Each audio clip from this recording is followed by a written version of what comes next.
अस्सलाम वालेकुम दोस्तों, अपनी नेक्स्ट वीडियो के साथ आपको वेलकम करता हूं अपने इस चैनल में। उम्मीद है सब खैरियत से होंगे। तो चलते हैं आज की अपनी अहम न्यूज और इन्फॉर्मेशन की जानिब। सबसे पहले तो दोस्तों बात करेंगे कि स्पेन इलीगल इमिग्रेंट्स के खिलाफ एक नया मुतालबा किया गया एक बड़ी जमात की तरफ से। क्या मुतालबा है, किस तरह से इनसे निपटने का मुतालबा किया गया है, इस पे बात करेंगे। नेशनल पुलिस का आईडी कार्ड्स पर एक नया कानून, जो आईडी कार्ड आपका धनी भी हो सकता है, नी भी हो सकता है, इस पे बात करेंगे। घर खरीदने की नई इमदाद, जिसके बारे में लाजमी तौर पे जानिएगा क्योंकि काफी दोस्तों की इस पे कंफ्यूजन है। इस पे बात करेंगे। स्पेन और इंग्लैंड आमने सामने क्यों कर, और यूरोपीय यूनियन भी इसमें शामिल होने जा रहा है, इस पे बात करेंगे वीडियो के आखिर में। तो सबसे पहले तो दोस्तों आपको ये बताता चलूं कि इन चारों न्यूज के जो लिंक हैं वो आपको नीचे डिस्क्रिप्शन में मिल जाएंगे। आप चारों न्यूज को खुद भी क्लिक करके रीड कर सकेंगे।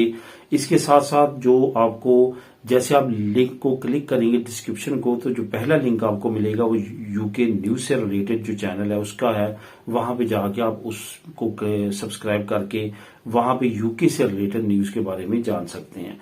तो दोस्तों अपनी अहम न्यूज की तरफ चलते हैं। सबसे पहले तो बात करते हैं कि स्पेन ने इलीगल इमिग्रेंट्स के खिलाफ जो मुतालबा किया गया है बड़ा, ये किस जमात की तरफ से किया गया है।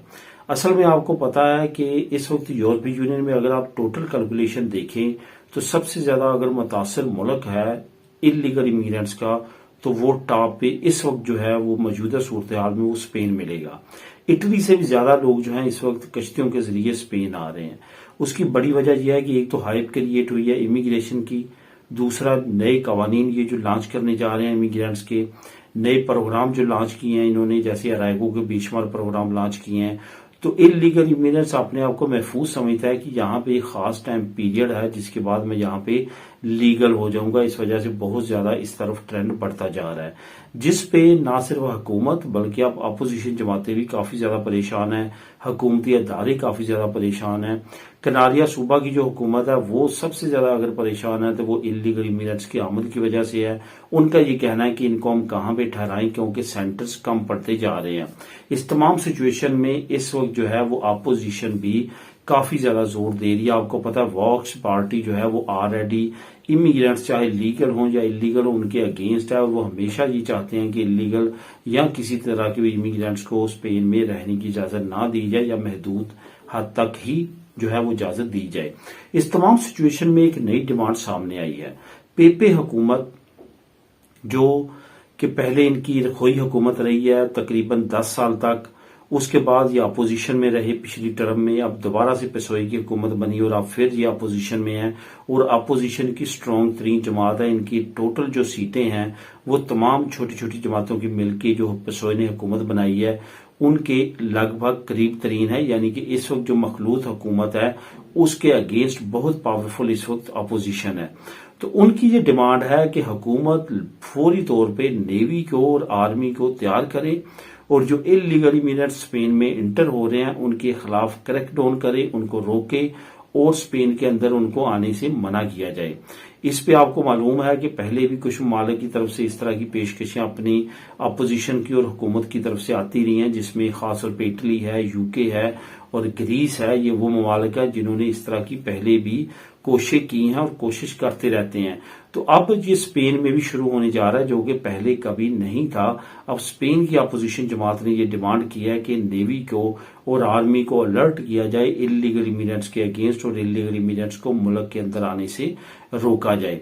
इस तमाम सिचुएशन में अभी तक पेसोई यानी कि स्पेन की हुकूमत की तरफ से कोई भी जो है आगे से रिस्पांस नहीं दिया गया, लेकिन आने वाले वक्त में हो सकता है कि हुकूमत इस पर रिस्पांस भी करे और इसका कोई ना कोई हल भी बताए, क्योंकि डेली बेसिस पे काफी बड़ी तादाद में इलीगल इमिग्रेंट जो है वो स्पेन की मुख्तलिफ टेरिटरीज जिसमें आइलैंड भी शामिल हैं वहां पे इंटर हो रहे हैं।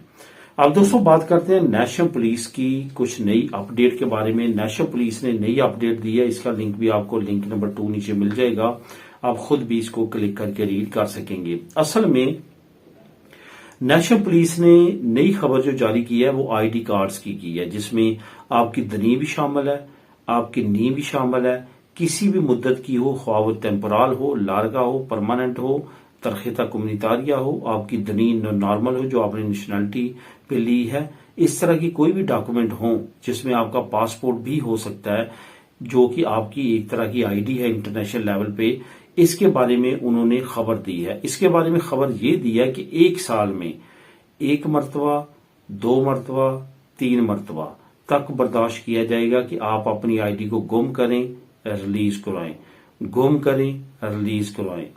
अगर आपने यही तरह से 1 साल में 2 से 3 मरतबा अपनी आईडी कार्ड्स को गुम किया और दोबारा से बनवाने के लिए आए तो 100 यूरो से लेके 600 यूरो तक जो है आपको जुर्माना हो सकता है। ये डिपेंड करेगा आपकी सिचुएशन पे, यानी कि आप पहले दूसरी मरतबा आए हैं या तीसरी मरतबा आए हैं या पिछले साल भी आप गुम कर चुके हैं। ये तमाम चीजों को देखा जाएगा, उसके बाद तयन किया जाएगा कि आपको कितना जुर्माना किया जाए। अब आपने केयरफुल रहना है कि आपके जो आईडी कार्ड्स हैं वो किसी तरह भी गुम ना हो पाए। 1 मरतबा, हाँ 2 मरतबा तो ठीक है, लेकिन एक बंदा अगर रूटीन में अपने डॉक्यूमेंट्स गुम कर रहा है तो इट्स मीन कि वो बहुत ज्यादा केयरलेस है। उसकी सजा अब नेशनल पुलिस ने इस तरह देने का सोचा है। इट्स मीन कि उनके पास बहुत सारे लोग ऐसे आते हैं जो अपने आईडी कार्ड्स को बार बार गुम करते हैं और बार बार अप्लाई करते हैं, तो उनके सद्देबाब के लिए उनको ये जुर्मानों का ऐलान किया है नेशनल पुलिस ने। और ये काफी अहम खबर थी जो मैंने आप लोगों के साथ शेयर की, इसका लिंक भी नीचे मौजूद है। अब बात करते हैं घर खरीदने की। नई इमदाद के बारे में कुछ नई अपडेट्स हैं जिनके बारे में काफी दोस्तों की कंफ्यूजन भी है, तो इस पे बात करूंगा कि जो हम घर किराए पे अभी ले रहे हैं, जो हमें घर किरायों पे मिलता है, उसके मुतबादल अब हुकूमत ये चाह रही है कि घर क्योंकि नहीं मिल रहे, एयरबीएनबी तो एक तरफ तो बैन होने जा रही है मुख्तलिफ सिटीज में, लेकिन घर किराए पे ना मिलने की सबसे जो मेन रीजन है वो घरों की कमी है। एक तो हुकूमत जो है वो नए घरों की तमीर के लिए मुख्तलिफ मनसूबे शुरू करने जा रही है, दूसरी तरफ जो है उनको ये एहसास है कि घर किरायों पे नहीं मिल रहे, तो हुकूमत जो लोग हैं वो हिपोथेका की तरफ जाएं। हिपोथेका में सबसे बड़ी रुकावट क्या है? हिपोथेका में सबसे बड़ी रुकावट है एडवांस, कि एडवांस लोगों के पास नहीं है। 20%, 30%, 30% इस वजह से बन जाता है कि 20% तो उनको टोटल कीमत का चाहिए, 10% ऊपर से असिंदा भी वसूल करता है टैक्सेस की सूरत में। अगर आपके पास तरखेदा नमरोसा है तो फिर आपको 5%, अगर तरखेदा नमरोसा नहीं है, खनराल या स्पेसियाल नहीं है, तो फिर आपको 10% तक टैक्स पे करना पड़ता है असिंदा को। इस वजह से ये अच्छा खासा महंगा काम हो जाता है। तो हुकूमत ने इसका सद्देबाब ये निकाला था कि बैंक को आपकी तरफ से खुद गारंटी दे कि ये बंदा जो है ये आपकी टोटल रकम वापस करेगा किस्तों की सूरत में, आप इसको 100% जो है वो हिपोथेका करें। बेशुमार बैंकों ने अनाउंस किया, बेशुमार बैंकों ने अनाउंस करके बाद में रिस्पॉन्स नहीं किया। जब लोग उनके पास गए तो उनको कहा कि हम ये नहीं करते।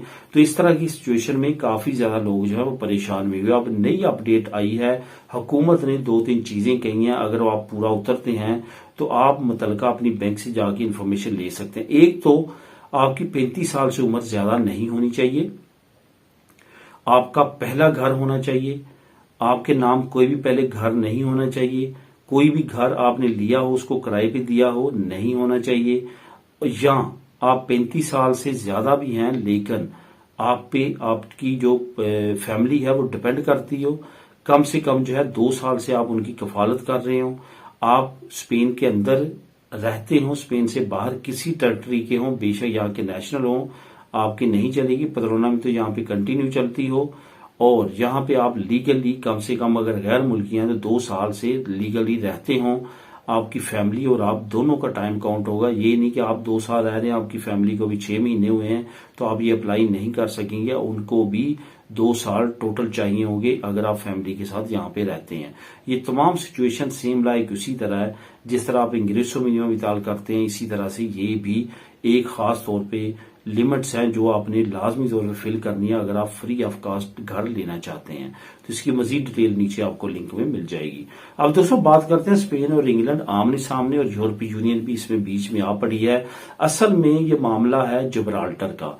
जिब्राल्टर जो कि खिता है जो कि यूके के अंडर है, अब यूके ब्रेक्सिट के बाद यूरोपीय यूनियन से बाहर हो चुका है।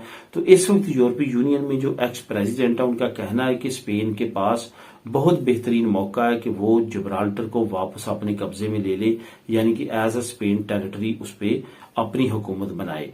यूके ने इस वार्निंग के खिलाफ काफी सख्त बयान दिया कि ऐसा मुमकिन नहीं है, हम नई गुफ्तो शनीद करेंगे स्पेन के साथ, लेकिन स्पेन का भी यही मौकफ है क्योंकि अब यूके जो है वो ब्रेक्सिट के बाद यूरोपीय यूनियन का मेंबर नहीं रहा।